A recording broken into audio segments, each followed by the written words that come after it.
Hello everyone, আজকে আমি আপনাদের সাথে শেয়ার করব খুব সিম্পল এবং অসাধারণ টেস্টের ভেজ আলুর দম। তো চলুন এই অসাধারণ রেসিপিটা শুরু করি। এখানে আমি 1 কাপ দই নিয়েছি।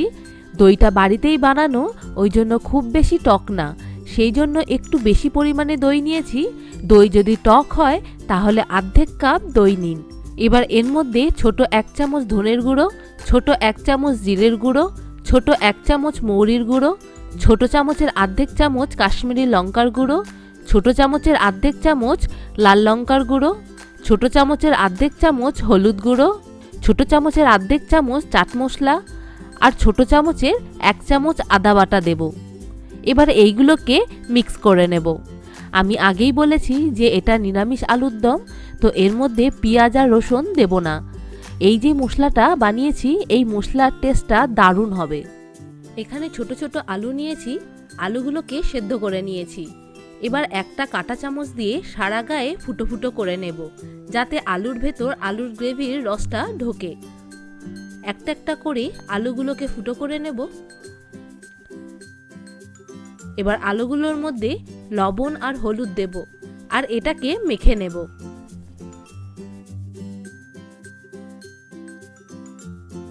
এবার কড়াইতে সর্ষের তেল দেব। তেল দেওয়ার আগে কড়াইটাকে খুব ভালোভাবে গরম করে নিয়েছি। তেলটাকেও খুব ভালোভাবে গরম করে নিতে হবে, না হলে এর থেকে তেলের কাঁচা গন্ধ বেরোবে। তেল খুব ভালোভাবে গরম হয়ে গেছে। এরপরে এই আলুগুলোকে দিয়ে দেব আর আলুগুলোকে খুব ভালোভাবে ভেজে নেব। একদিক খুব ভালোভাবে ভাজা হয়ে গেছে, আলুগুলোকে উল্টে আর একদিকও খুব ভালোভাবে ভেজে নেব। খুব ভালোভাবে ভাজা হয়ে গেছে। এবার আলুগুলোকে তুলে নেব। আলুগুলোকে হাই হিটেই ফ্রাই করে নিতে হবে।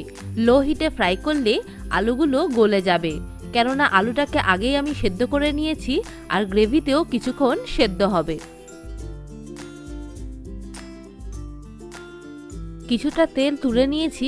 এবার ওই তেলেই দেব দারচিনি, এলাচ, লবঙ্গ আর তেজপাতা। কিছুক্ষণ নেড়ে নেব। এর থেকে খুব সুন্দর গন্ধ বেরোলে এর মধ্যে অ্যাড করব বড় চামচের 1 চামচ কাজু বাটা। এটাকেও একটু নেড়ে নেব। নেড়ে নেওয়ার পর আমি যেই মশলাটা বানিয়েছিলাম সেটা দিয়ে দেব। এই মশলাটা দেওয়ার সময় ওভেনের ফ্লেম যেন কমে থাকে, না হলে দই ফেটে যাবে। এবার এই মশলাটাকে ভালো করে কষিয়ে নেব যতক্ষণ না এর থেকে তেল ছেড়ে দেয়। ভালোভাবে কষানো হয়ে গেছে, তেলও ছেড়ে দিয়েছে।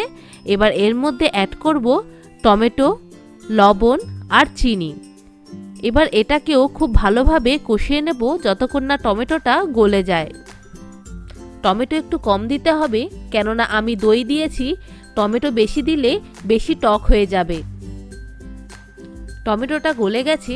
এবার এর মধ্যে অ্যাড করব মটরশুঁটি আর ভেজে রাখা আলু। এটাকে 2 মিনিট কষিয়ে নেব। এই মশলার মধ্যে আলুটাকে কষালে আলুর স্বাদটা খুব সুন্দর হয়। 2 মিনিট কষানোর পর এর মধ্যে অ্যাড করব 1 গ্লাস জল। আপনারা যতটা গ্রেভি রাখতে চান সেই পরিমাণে জল দিন। আমি মিডিয়াম গ্রেভি রেখেছি, তো তাই 1 গ্লাস জল দিয়েছি। এবার কড়াইতে ঢাকনা লাগিয়ে দেব আর 7 মিনিট হাই হিটে ফুটিয়ে নেব। 7 মিনিট পর আমার আলুর দম হয়ে গেছে। এবার নামানোর আগে একটু ধনেপাতা দিয়ে কিছুক্ষণ নাড়িয়ে চাড়িয়ে নামিয়ে নেব।